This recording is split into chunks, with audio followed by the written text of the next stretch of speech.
We now come to the double bishop checkmate, and this shows the power of the bishops at top level.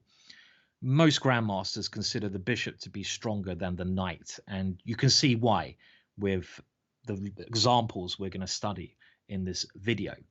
This is a very basic position here, and it's white to play. And I think most of you should be able to see how white can checkmate. Look for all checks. There's only one check. In this case, it is checkmate.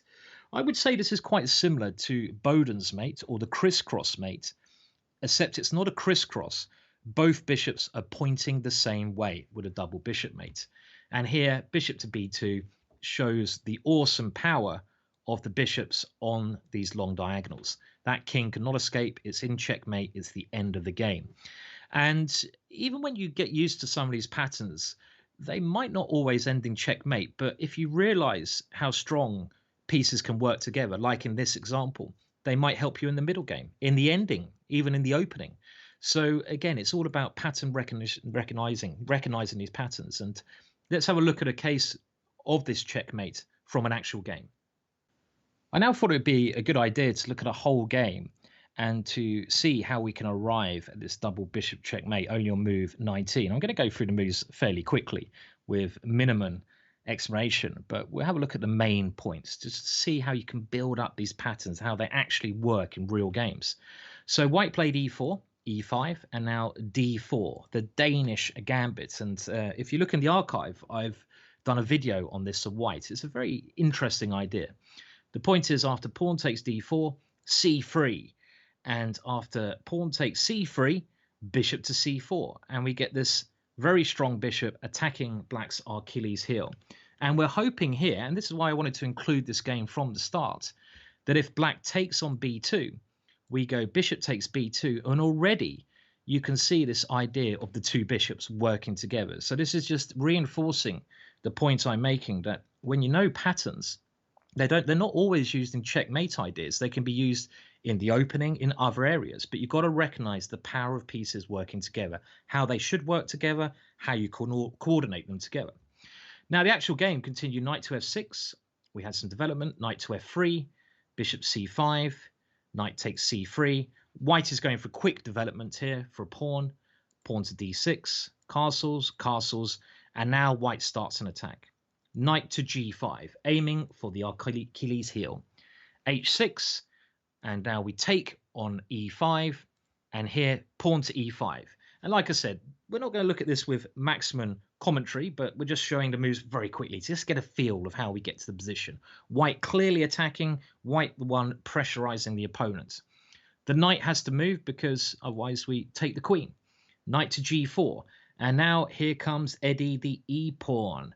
e6, and this blocks the bishop's defense of the knight. Black starts a counterattack. Queen to h4, quite a dangerous idea, threatening checkmate on h2.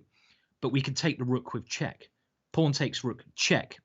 Now the king doesn't really want to go to h8 here, because then Eddie the eagle queens and becomes Queen Eddie the eagle.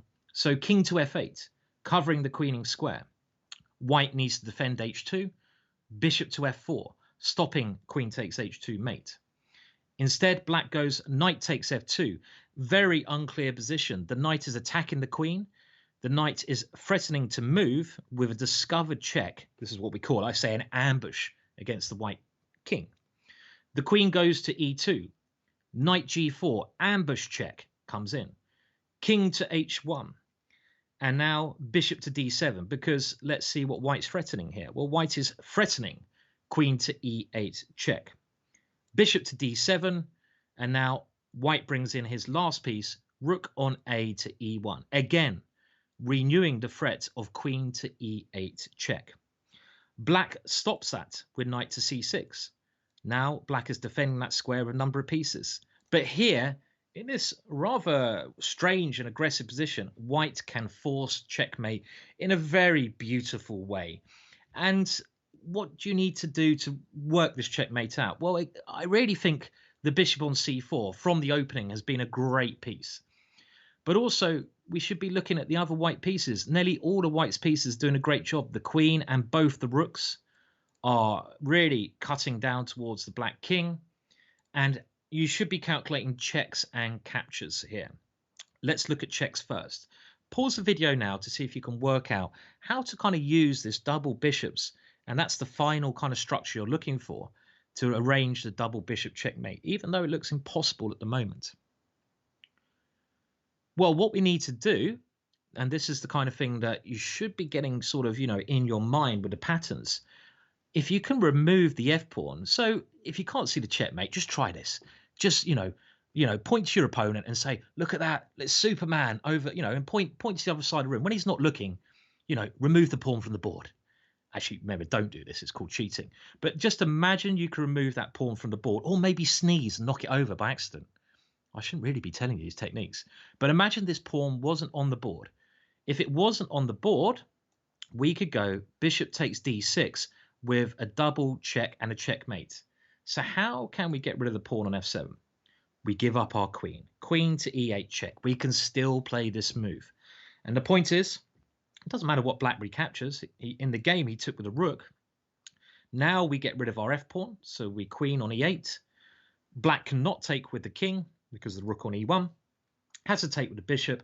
And now it's checkmate in one move. Bishop d6. And here, the power of the two bishops, this time the rook is involved, create a beautiful checkmate. But really, the bishop pair can be a tremendous attacking force if used in the right way. And I hope you can create something like this at least once in your lifetime.